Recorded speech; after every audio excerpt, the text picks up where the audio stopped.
Hello, everyone, and welcome to this week's episode of Touchdown Tuesdays, the official football podcast of Bruce Sports. I'm Ian Mars alongside Ryan Solomon. And Ryan, can you believe that we're just 1 week away from NFL training camps opening up? It's pretty crazy. It seems like it was just last week that we had the draft. Yeah, I mean, it feels like despite some weeks not having too much news, this offseason's kind of gone by pretty fast with some of the major news that has actually happened. Yeah, and it's crazy how much we talk about football even when it's the off season now, because it used to feel like football would just kind of disappear for a while, but now NFL Live is on all the time. There's always some news that's coming out of the NFL with the Twitter age or a player saying they might hold out or something of that nature. So it's really taken over the entire sporting world, even in the off season. Yeah, and the way free agency now works in sports, that's become a prime time thing, you could even say, when it comes to the offseason. So a lot more fans pay attention to like sports like the NFL, NBA, and stuff like that during the offseason because of how big free agency has become over these last 10 to 15 years. Yeah, exactly. And like I said, there's a lot of stuff even going on now before training camp starts, like right before we get into it. And so this is kind of going to be the last non-training camp edition where we talk about that kind of news. Yes, and there were a lot of actually big-time stories that happened this past week in the NFL. Let's start with the big one that happened a couple days ago, and that's regarding a former Steelers and Raiders wide receiver, Martavis Bryant. He's been suspended from the league numerous times due to drug violations and was recently suspended indefinitely by the league for another violation.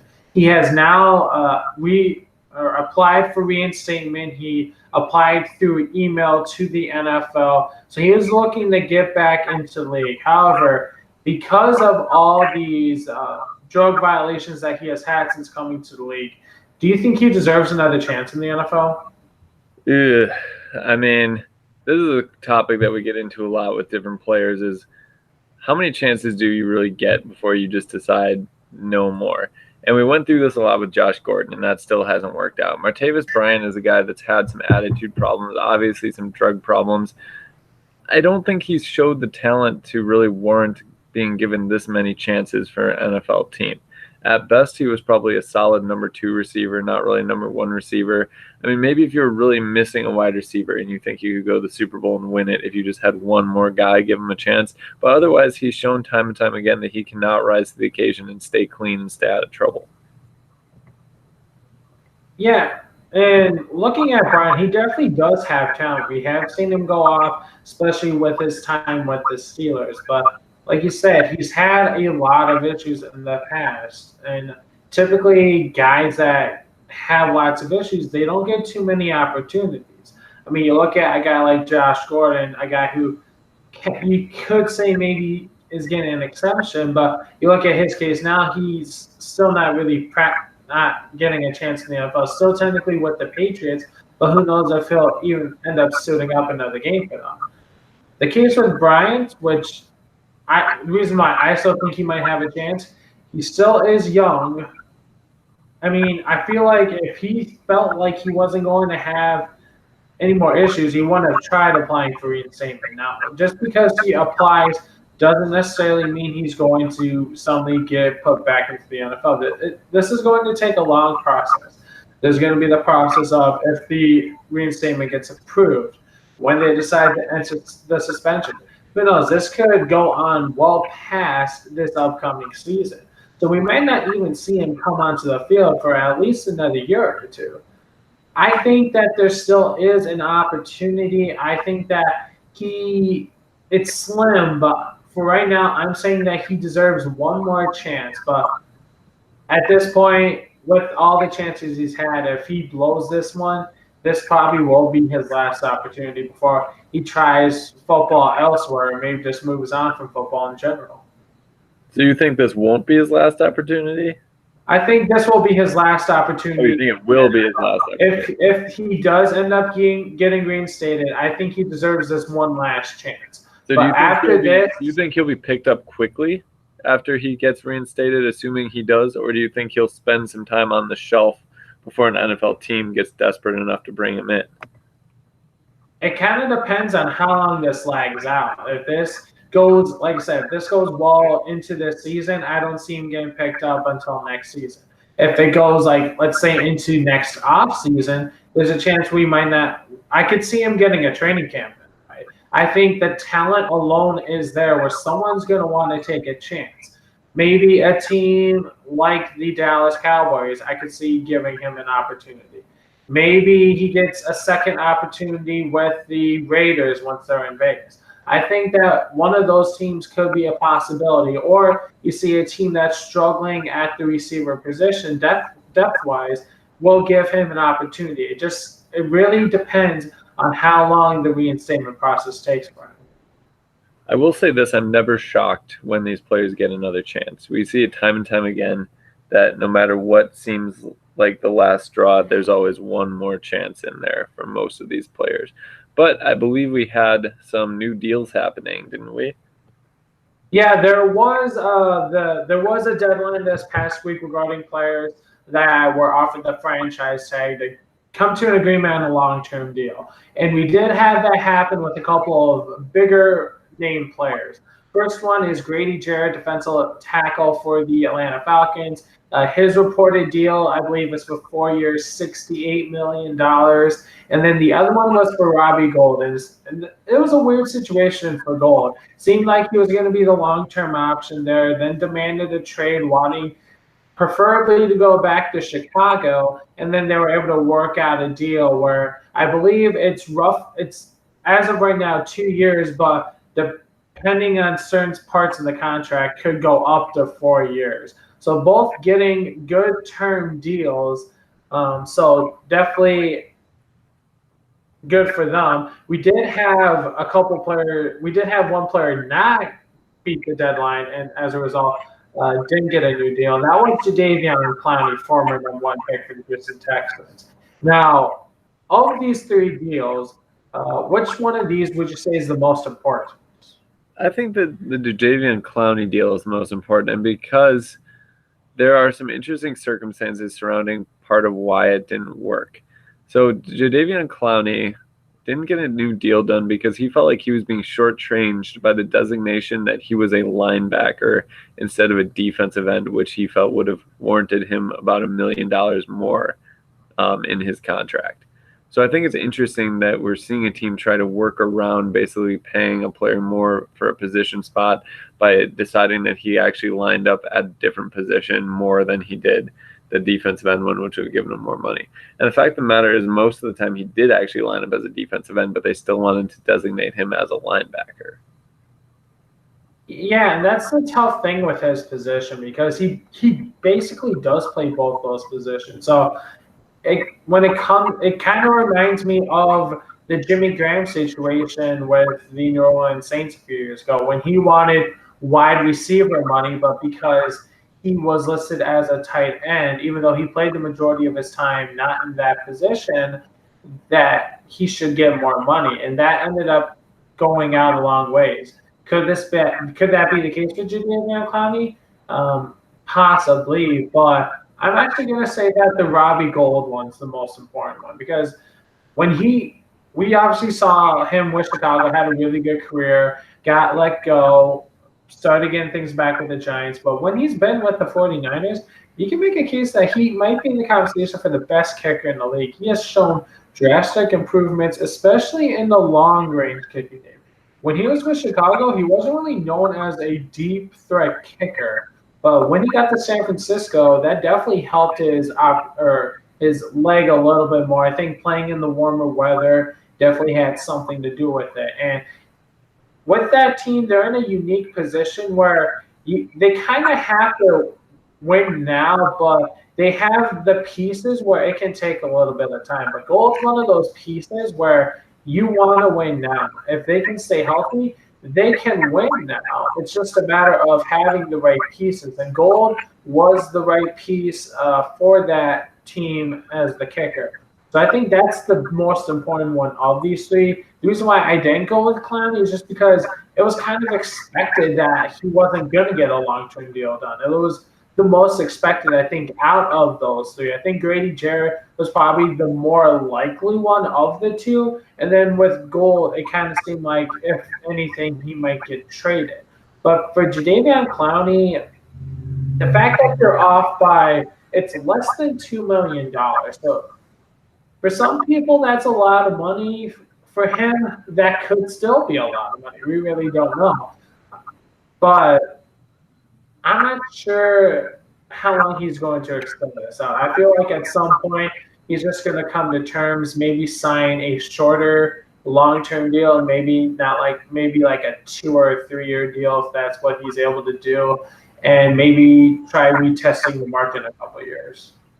I think that there's implications, though, with the way that they're trying to handle this and switch his position around so that he doesn't get as much money. And I think that the more that you see these players becoming versatile parts of a team, so we saw Ty Montgomery with the Packers, a wide receiver / running back, essentially. You mentioned Jimmy Graham. Is he really a wide receiver? Is he a tight end? And then the defensive positions, there's a lot of different ways you can look at it between a 3-4 and a 4-3 defense. Who's a defensive end? Who's a linebacker? I think that this could equate to teams starting to try to leverage that to pay their players a little bit less. I think you're going to see more players fighting back against that. And I think that's why this Jadeveon Clowney one, it has the most weight to it, because I think we're going to see this sort of situation play out with other teams and other players at similar positions like this in the future. But I want to mention another player that wants a new deal that has not gotten one done, and that's Melvin Gordon. And you've been really high on Melvin Gordon having a great season, but now there's some doubt cast on whether or not he's going to be with the Chargers for this season, because he wants to trade or a new deal.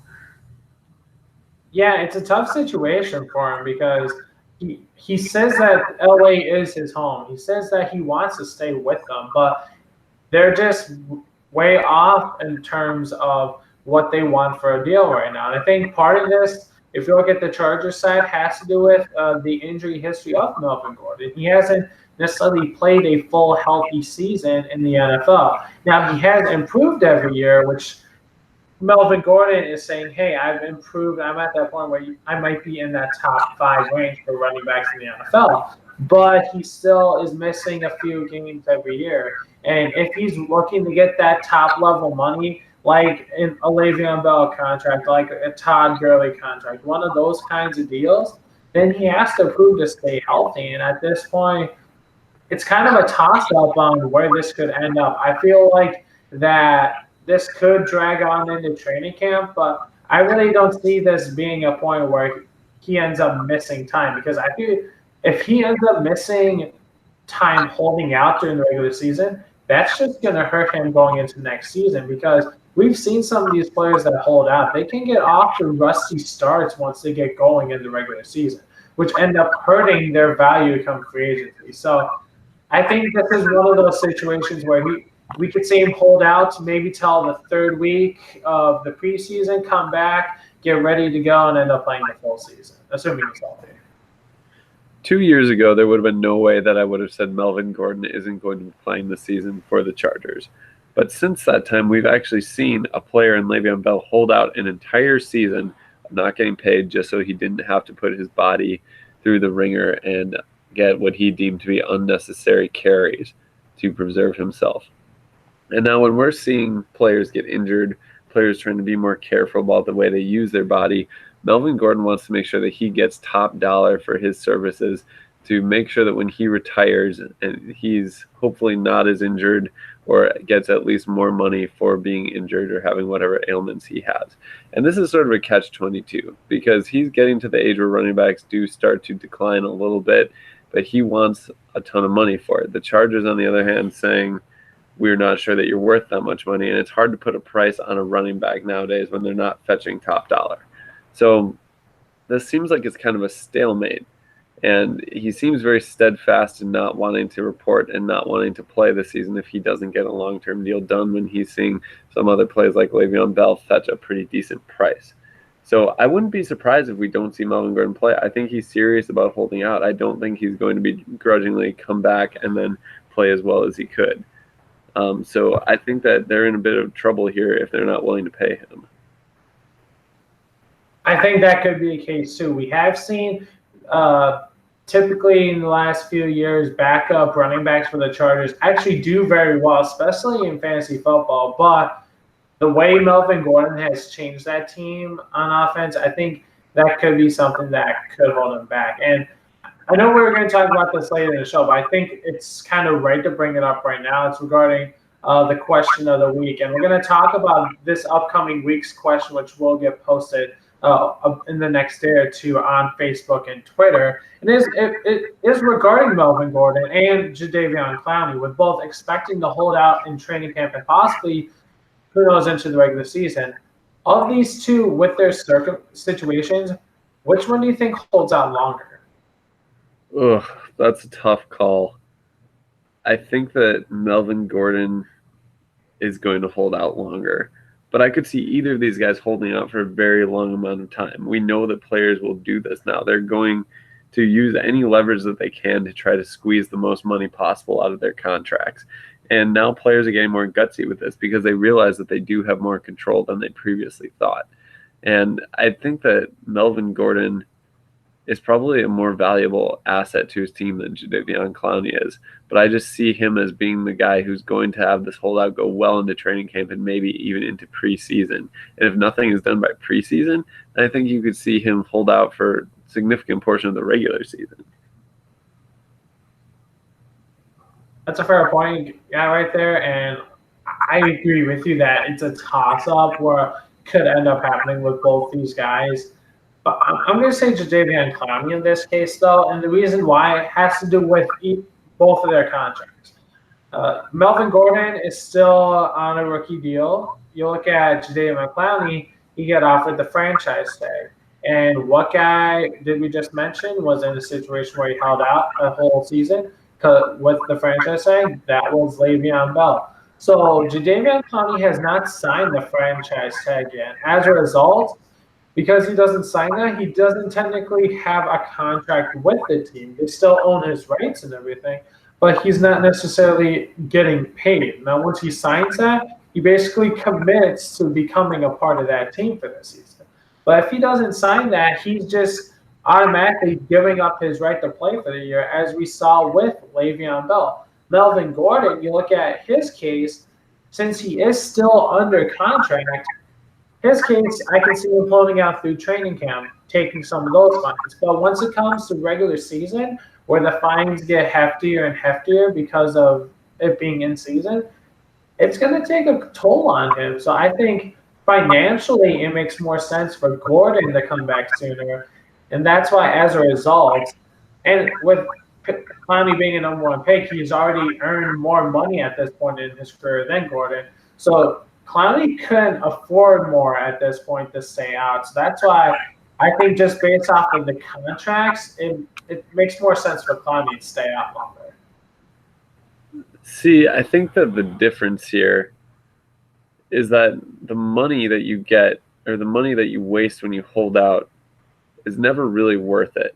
It's always better to be getting money in this situation than not be getting money, especially with a franchise tag, because you get a large sum of money. But what these players aren't thinking about is the money right now. They're not really as concerned with the money as they are getting the most out of their body for what they're getting paid. So when Melvin Gordon sees that he's only getting like $5 million a year to take a huge beating, then he's not going to be as inclined to come back for that. So he's weighing the pros and the cons of, if I play and I incur this much damage to my body, is that worth $5 million? Whereas Jadeveon Clowney is going to get a higher price with that franchise tag.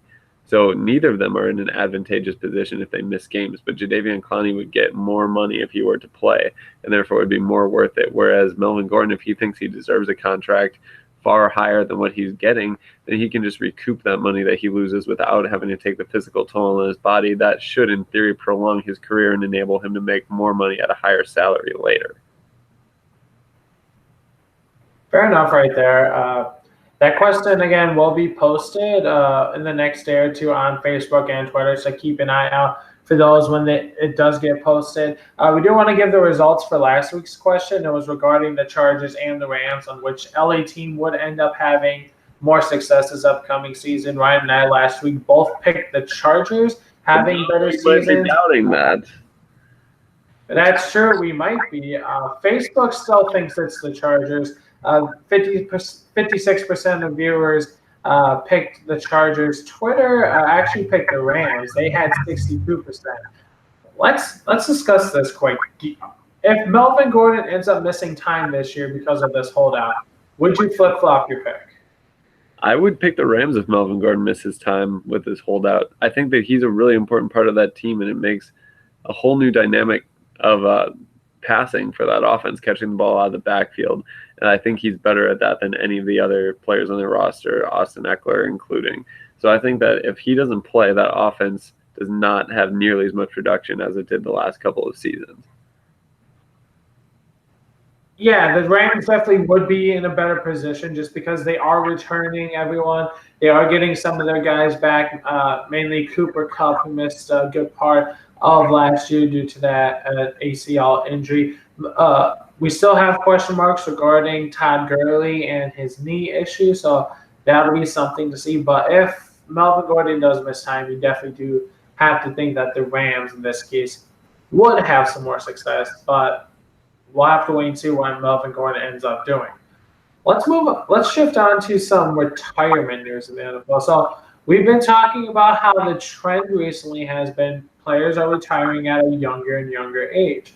And this week we actually saw 3 more players retire from the NFL. Two 30-year-olds, linebacker Derek Morgan, most recently with the Tennessee Titans, and Bengals guard Clint Bowling also did retire. We also saw defensive end Robert Ayers retire at the age of 33. Derek Morgan, the reason why he's retiring at this point, he's kind of looking to make a bigger impact outside of football. Bowling is retiring due to some health concerns. And Robert Ayers is retiring at the point where he wasn't picked up by a team last year after getting released last offseason. So he's kind of at that point where it seems like his time is actually up. So let's look at this. We've been talking about this. The trend is getting younger and younger for people to start retiring. Is this becoming more surprising now that it's happened? Or, like I said, should this be a trend that's going to happen going forward? It's a trend. We're seeing it more and more. These players in their early 30s, late 20s are starting to retire because they're starting to realize that they don't want a life where they can't remember their kids at the age of 60. They don't want a life where they're too injured to walk by the time they're 60. They want to be able to live out life doing more than just playing football, and especially for the players that are more intellectual. So I don't know exactly what Derek Morgan is planning on doing, but it seems like he's looking for something that actually has a deeper meaning in the world than just playing NFL football. And a lot of these guys are starting to realize that, and they're taking the opportunity to get out while they can, take some money for a while, and then head out if they can. Yeah, definitely the trendy thing because a lot of it I think has to do more with injury purposes than it does with example Morgan's case and want to make a bigger impact. Some of these injuries take a big toll on you. If you're missing a lot of time due to injuries, that becomes a scary thing where you might be worried about not maybe getting enough money. You want to make sure you have enough so that you are able to have a good long life away from football, able to support everyone in your life. The trend is starting to become that age where it's becoming people in their early 30s instead of mid to late 30s, like we typically see in all major sports. It's not surprising.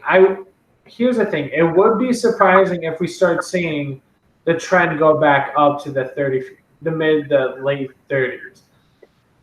It wouldn't surprise me even at some point we see some of these guys, even major impact players, maybe retire after 5 or so years in the league just because of that threat. I feel like it's kind of tough though because of the fact that some sports you don't even have to go to college. The reason why the NFL, I believe, is so successful outside of football with their players is because the majority of them have to go to college for at least 3 years. So they're building a solid education. Not saying that other sports don't.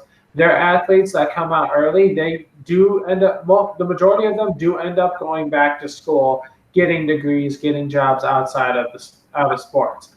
But the NFL has it set to the point where the majority of their athletes are in line to get their degrees or have gotten their degrees by the time they come in the league. So they're more set up to have success outside of football once they do end up leaving the game. So I do feel like that this trend's going to stick around for a while.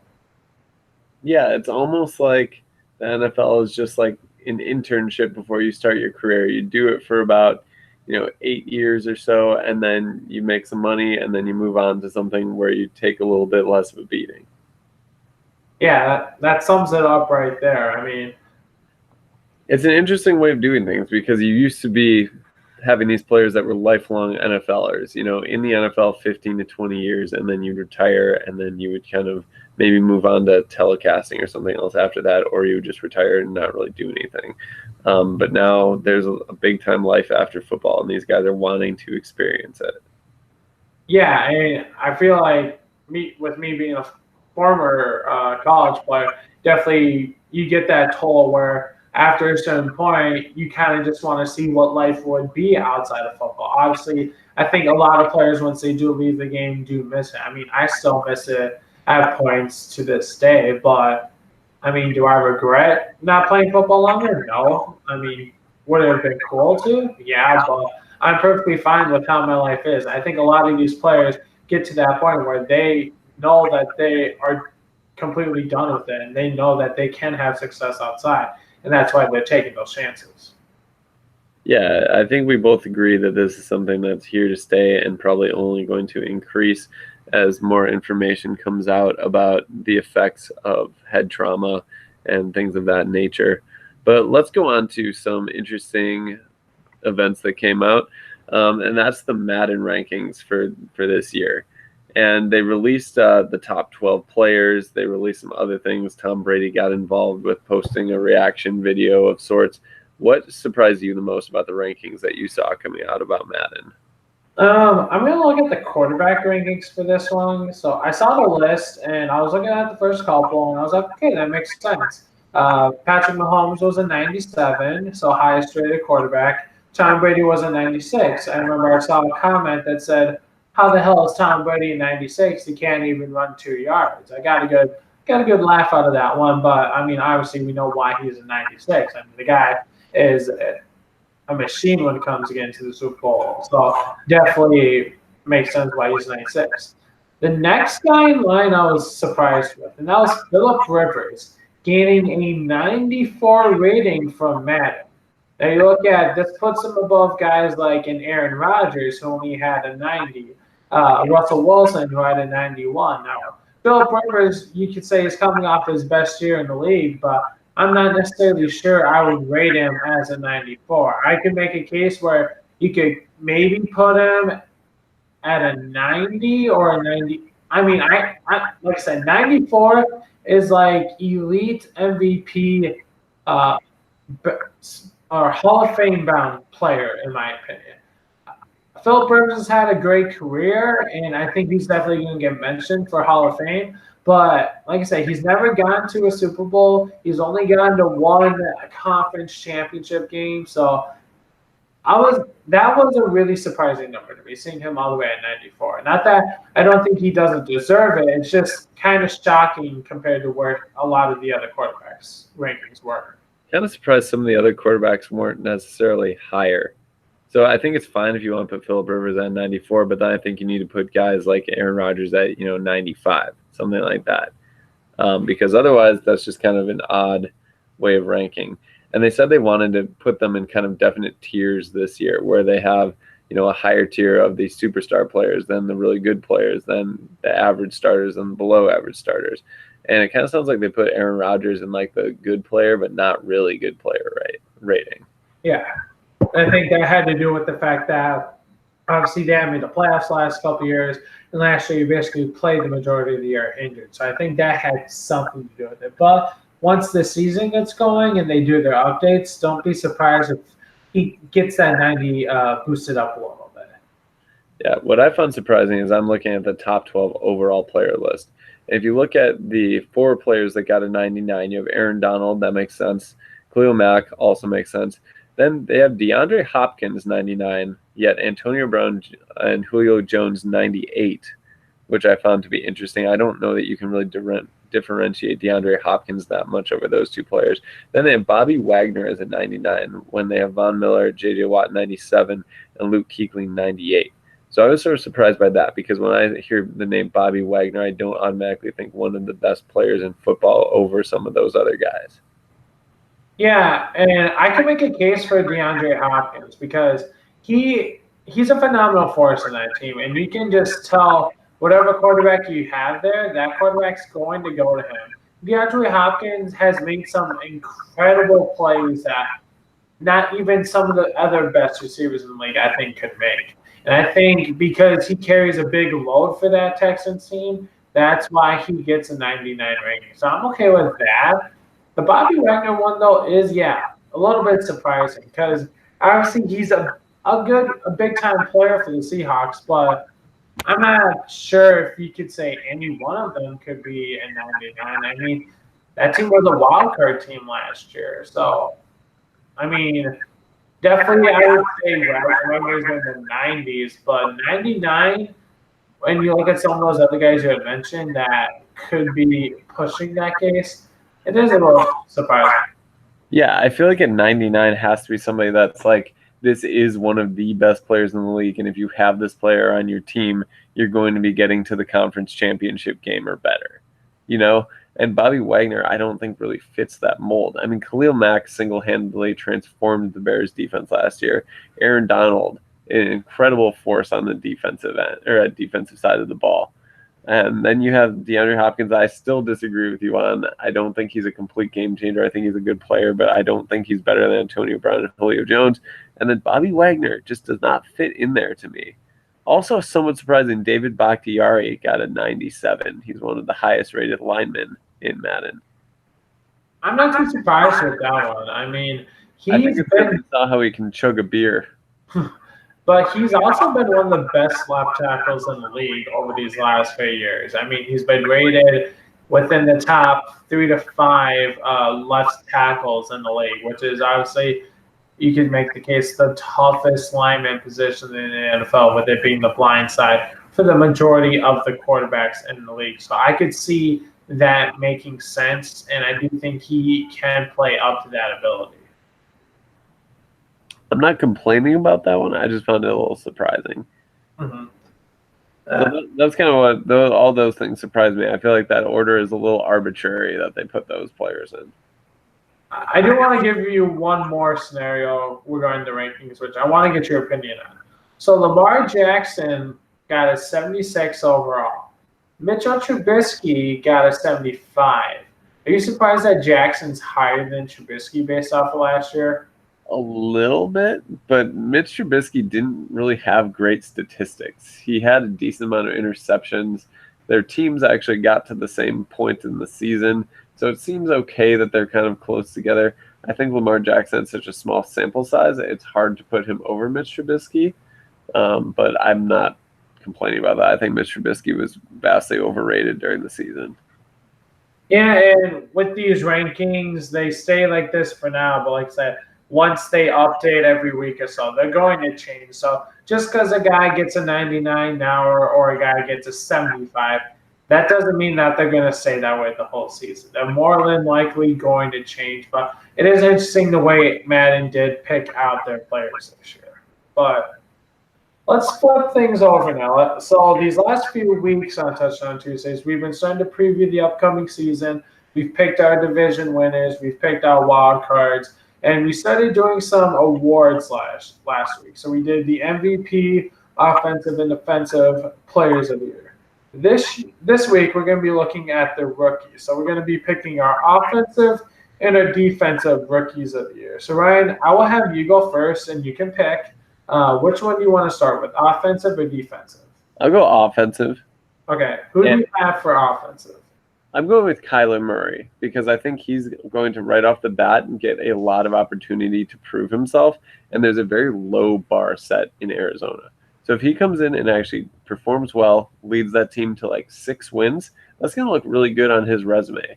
And I don't see a lot of other rookies that got drafted in the first round being big-time impact players right away.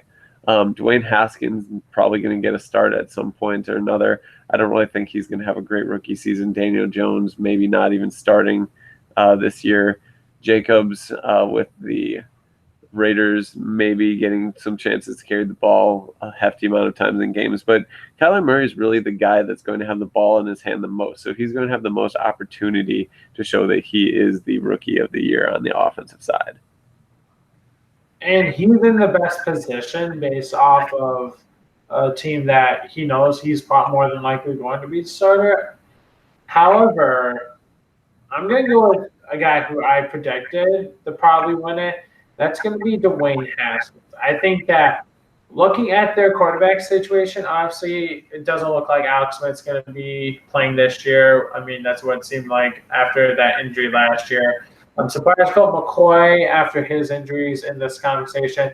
Case Keenum's also in the conversation, having started the last couple of years. I think that they're in that position where they kind of need to start that rebuild, and they kind of need to start it this year. So going with Haskins would be the best bet. I think they realize that they're not going to be in the playoff conversation this year. They were at one point last year, but at this point, they need to look at rebuilding, need to look at some of these younger pieces. So it makes sense that Dwayne Haskins gets that opportunity this year. And I think that he has the better opportunity to have some success in his division compared to Kyler Murray in the NFC West. So I think those two are going to be battling it out the whole year for the Rookie of the Year in the offensive side. But I think that Haskins is just going to edge him out. Interesting. I really don't think Haskins is going to have a good season. But it's hard to say with those rookie quarterbacks. Some are boom and some are bust. And some are Sam Darnold, where they're somehow both. Let's go to the defensive rookie of the year. Who do you think is going to win that one? And this was kind of a toss-up because you look at a lot of these players that were drafted, specifically in the top 10, there are very good cases where a lot of them could be impact players right away. And I'm going to go with a guy who I'm not sure if you're high on him because you did pick his team to win their division, but I'm going to go with Josh Allen for the Jaguars. And this was a guy who at one point was rated as maybe the top guy in this draft, and ended up falling all the way down to Jacksonville at 7. I think that he's a player that kind of got underrated a little bit, partially because of the team he played on. Yes, he was in the SEC, but the team necessarily didn't play that well when it got to top talent.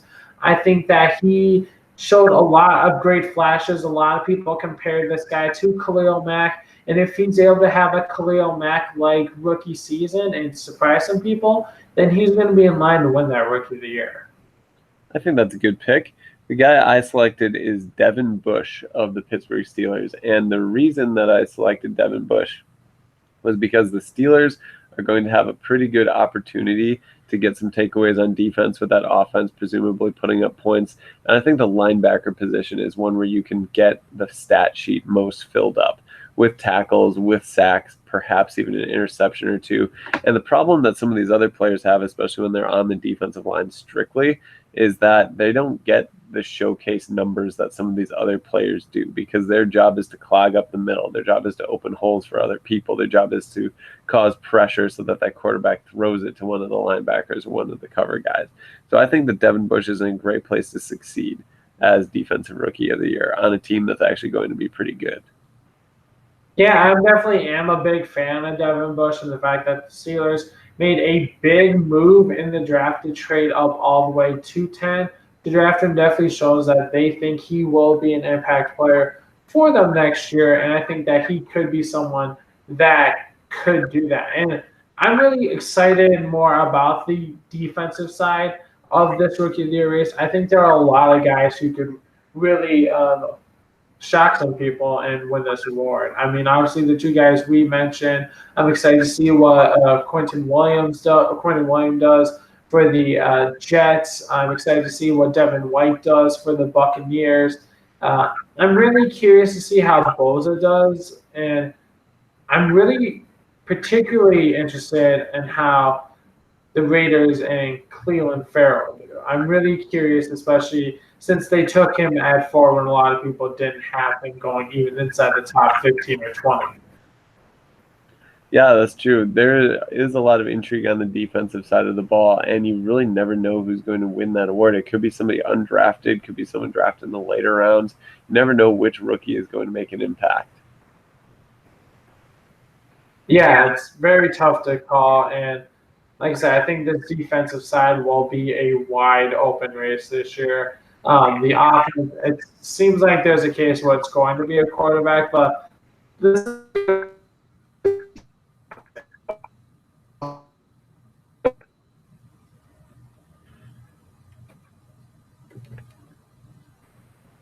but Ryan, we are getting towards the end of the show, so you know what that means. What we're talking about next? Fantasy football talk. Yes, and these last few weeks we've been doing our rankings. We've been doing a lot of different types of rankings, specifically these last few weeks that kind of necessarily didn't relate to players you would pick, but just like unique scenarios. Like last week we did players you wouldn't want to pick, or like best fantasy teams based off of player projections. This week we're actually going to do rankings for positions. And we're doing this based off of a standard 16 team draft. So, Ryan, how did you want to do this? Did you want one person to do their 16 and the next person go? Or did you want to do one by one? Why don't we just go with one person can do their 16 and give a little explanation as to why, and then we'll switch. Okay. All right. Would you like to go first, or would you like me to show mine? I'll have you go first. Okay. So I've done many different variations of this, and the last couple of years I've kind of tried sticking to this routine that I'm about to show for my 16. So typically, first I like going with a running back with my first pick. I think that's the best scenario, a guy that you know for sure is going to give you a lot of points, and typically a lot of backs go off the board after the first round. Second pick, I tend to go with a wide receiver in this case because there are still elites on the boards, but you're not getting obviously like a guy like DeAndre Hopkins or Antonio Brown. Those guys typically might go within those first 12 of a standard 12-team league. So those guys can be tough to pick. And you might be seeing a trend here, and that's because I do have this trend. So for the first 6 picks, I actually have running back, wide receiver, running back, wide receiver, running back, wide receiver. I feel that's necessary because it gets you in a good position for the main pieces of your team, which are the running backs and the wide receivers, because those players don't just fill the running backs and wide receiver holes. They also can be a factor when it comes to your flex option. They can also be a factor if it comes to an offensive player option, if your league has that option. Some leagues have 3 wide receivers, so that gives you your 3 right away. So I feel like this is the best format in regards to getting a good start for your fantasy team. Looking at pick 7, this is where I start going towards a different direction. Typically right now, I start thinking about a tight end because this typically I would say around 4 or 5 is when we start seeing some tight ends come off the board.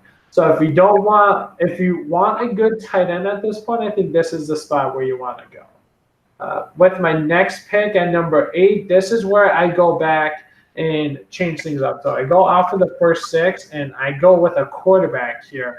I feel like quarterbacks, you don't need to draft within your first 3 to 4 picks. You can start thinking about it at round 5. But if you're not seeing quarterbacks come off the board, wait a little bit longer because you're still going to get a top 10 quarterback when it comes to round 8. I mean, there's going to be a guy who takes the quarterback in the first round. There's always that guy that does this every year. And typically those are the guys that regret it every year. So I feel like you can wait until around round 8 before you pick up a quarterback. Then I start going back to my first 6 picks. I go running back, wide receiver, running back, just because those are your main foundation pieces. You need to build some depth regarding those. Then when it comes to my pick at number, I believe I'm at 12 right now, I go back and get a second tight end because those are scarce positions. You can get a good tight end with your first pick, but that doesn't necessarily mean you're getting a game changer with your second tight end. And sometimes tight end's a tough position to pick when it comes to going off the waiver wire. So it's always, in my opinion, it's always good to have a second tight end option because if your first tight end's solid, at some point you can drop your second tight end and pick up a good waiver wire pick. That's typically why I go with the second tight end because typically they're my first immediate drop if I need a good waiver wire pickup. Then I go a receiver. Then when we get to round 14, this is when I'm starting to look at the last two positions. I typically will look at a defense first because we are typically around the round 7 to 8 is where we see someone start going after the elite defenses. So if you want to pick a good solid defense, more than likely there's still a top 10, maybe top 15, then you can go with a defense here. I do not go kicker last. I actually go second to last with my kicker. I prefer a guy who's going to get a lot more opportunities. I feel like if you wait till the very last pick, some of those guys you won't get. So this is why I go picker second to last. And then my last pick, I typically go with a running back, a wild card running back, because this is a guy who I think has potential, but he's not a starter right away. So I feel like this is a guy who is best filled in, best getting third down opportunities. A guy who might be good in 2 minutes. A guy who has that best chance to get a starting role if an injury were to happen. This is my pick where it's kind of a wild card and a guy who might not be that good, but could shock a lot of people. So that's how I do my 16. Our top 16 way that we pick is remarkably similar, actually, which is probably good because we both have success in fantasy football, so we're not doing something drastically different, getting poor results. So for my first pick, I have the same logic you do. Running back is one of the best positions because there's only so many that actually have one running back that carries most of the load for the team. So if you don't want to end up with a bunch of running back by committees, you're going to want to go running back first round, and then wide receiver second round, running back third, wide receiver fourth for me. So same thing that you did, alternating those wide receivers and running backs. So at this point, you have your two starting running backs. That should be pretty solid. A really decent number one receiver, and what should be still a pretty solid number two receiver in the fourth round. Then here's where we differ a little bit. I go tight end in the fifth round, starting to look for somebody who's left that's actually going to be a productive pass catcher. And the reason for this is the tight end position often gets overlooked, and there's really only a handful of guys that can get you somewhere close to double digits week in and week out. Otherwise, it's kind of a crapshoot. So I think it's important to get one of those players. And the only thing I kind of struggle with tight ends is it actually worth it taking like a Travis Kelce in almost the second or the third round, perhaps, because that's a position where you're going to get productivity week in and week out that other teams won't get productivity. So there's more running backs to go around and wide receivers to go around than there are tight ends. So I like to take mine a little bit earlier. Then you go back and get your third running back in the sixth round, and then you get your third wide receiver in the seventh round. There should still be some decent ones there. And just like you said, eighth round, I start looking for that quarterback. So you can usually snag someone like Matt Ryan in this round. Andrew Luck was still there last year. We didn't know how he was going to do.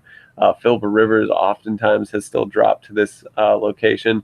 Tom Brady's still around sometimes. So you can get some good players there. And then wide receiver again to pick up your fourth, because you're going to need a backup if you're in a 3 wide receiver league or a flex league. A backup to your 3 wide receivers.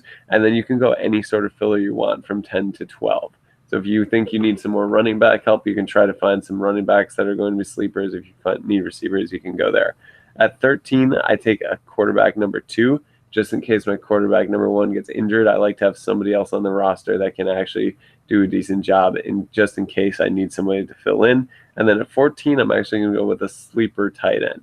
So I draft that second tight end in hopes that I can pick someone who's going to be a productive pass catcher just in case my top one fails, or if I want to trade someone later on, because tight end is always a scarce position, like I said. Then round 15, I go kicker. And last pick, I go with my defense because I almost always stream my defense. So I just go based on matchup and go waiver wire every single week, pick up a different one, and that's served me pretty well. Yeah, that's a very good mock or selection area that you have with you. I do like the option of going with a tight end at 5, and I think that is something that I have done in the past. It's just there are a lot. As much it's difficult because I feel like there still are top 5 tight ends at that point in the 5th round. And as you had mentioned, there's guys like Travis Kelce, Rob Gronkowski in the past. Those guys sometimes come off the board even before round 3. So that's when some of these other players start to get really nervous in your league and start thinking, maybe it's my time to pick a 10 and maybe it's my time to go and stretch for that position. It's kind of tough. I was a little surprised with the second quarterback. I have been known for taking second quarterbacks in the past. Last year was actually the first year I didn't take a second quarterback. I was taking some advice from a buddy of mine who's had very good fantasy success, and he never takes a second quarterback. When it comes to his buys, he typically just goes off in matchups as you would do with your defense through the waiver wire. And I got Deshaun Watson the year he was a rookie as sort of that backup quarterback, and for a couple of weeks before he got injured, he was absolute money. So I just like to have that other option there, just in case I can find a player that's going to go off, just in case my starting quarterback gets hurt. I like to have somebody that I at least picked myself instead of having to go through the kind of bottom of the barrel quarterbacks that are often left. Sure. With us being on the topic of drafting positions, did I ever tell you about the time I drafted 2 defenses in fantasy football? No, but I'm sure that's happened to a lot of people that have drafted with the computer, auto drafted before. It wasn't an auto draft. It was my manual picking of 2 defenses. Go on. So this was just an overall bad year for me in fantasy. So it was my sophomore year at college. I had entered this league with one of my buddies who's a fantasy guru, David Anderson. That guy. He's been on the show before. So we did a trade before the draft. So I gave him some of my higher picks. He gave me a lot of his lower picks. So I ended up having a lot of good selections toward the second half of the draft, but he had a lot more of my better picks in the first half of the draft. So I got bit in the butt with that. And then I was one of those guys where I got some good picks in the second half. Why not pick 2 defenses?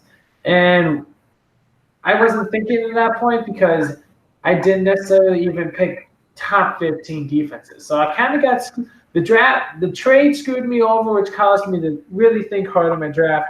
This was also the year where I was down 2 going into Monday Night Football, and I had Pierre Garcon and Alfred Morris when they were on tears for the Redskins, and they got me a combined 1.5 points, and I lost. And it was a year where I'm pretty sure I almost took last in the league. So, yeah, it was a bad year of fantasy. I learned from there never to do a trade before the draft, never draft 2 defenses, and yeah, it was just a bad year for me. It's funny with fantasy football because a lot of times a game can be won or lost based on your defense and kicker. There have been so many games where I have only won because my defense somehow put up 23 points, or my kicker put up 15 points when their kicker put up 3 and their defense put up like 5. So those things are all worth considering when you're drafting. It's not always your top stud players that get it done for you.